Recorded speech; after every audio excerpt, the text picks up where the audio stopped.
Hello, everyone. So in this pre-lecture tutorial, we're going to continue our discussion of the individual gas laws that we've been discussing in Chapter 12 in class.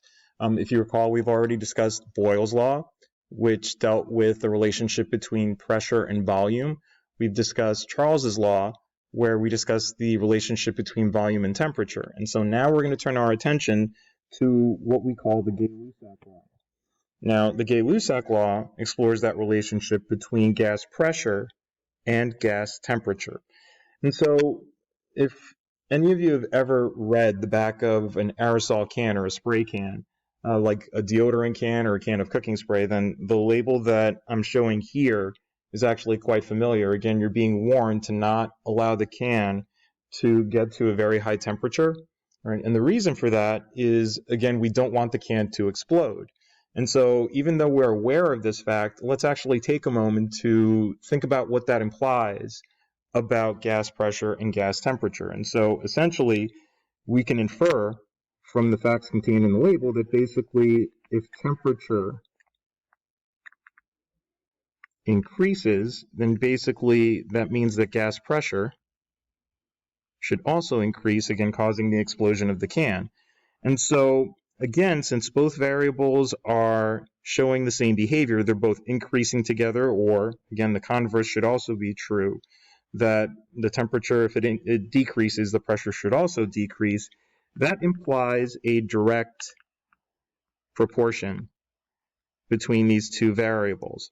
And so essentially, if you recall, if I have directly proportional variables, that means if I divide them, then that should give me a constant. And if I have an initial set of pressure and temperature conditions and take the ratio, I will get this constant. If I have a second set of pressure and temperature conditions, I should get the same constant back. And so that means by the transitive property of math, that means that I can set both ratios equal to each other. Okay? And so this is the form of the Gay-Lussac law that we are going to use to solve problems. And so let's have a look at an example problem and see how we would actually apply this law. So in this example problem, I have a gas and its pressure is changing from an initial pressure, P1, to a second pressure, P2. The initial temperature, or T1, was 23 degrees Celsius. Again, remember when we discussed Charles's law, temperatures should be converted to Kelvin because, again, the relationship and the proportionality is really centered on absolute zero and gas behavior there, and then basically it extends upward through higher temperatures. Then I'm going to take these 23 degrees Celsius and I'm going to add 273 to it. And that should give me 296 Kelvin. So having everything all put together, if I go and write the Gay-Lussac law, and I keep in mind that I'm looking for the final temperature, which should be T2, then basically I would have to solve the Gay-Lussac law for T2. So again, using algebra, if I rearrange the equation, I should get T2 is equal to P2 times T1 divided by P1. I'm going to go ahead and plug into this same law. So basically I have 450 torr, and I'm going to multiply that by my initial temperature of 296 Kelvin. And then I'm going to divide by my initial pressure, which was 145 torr.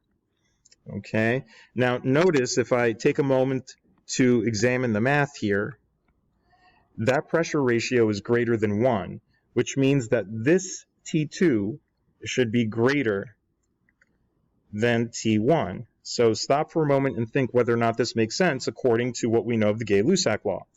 Again, in this problem, the pressure is going to increase from 145 to 450.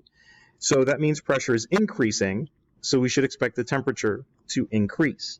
Based on the math I have in front of me so far, it does look like that is going to be the case. And so that means that I should be able to do this math with confidence, knowing that I should be correct, provided I don't make a mistake on the calculator. So if I go ahead and do this math, I end up with 900 419 Kelvin.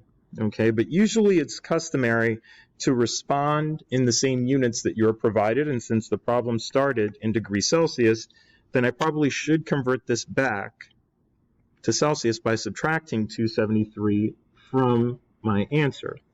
And if I do that, I get 646 degrees Celsius.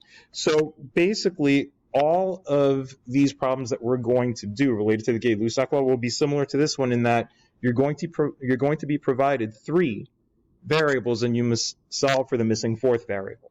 So go ahead and try and apply the Gay-Lussac law yourselves by responding to the attached questions in the pre-lecture tutorial item on Mastering Chemistry.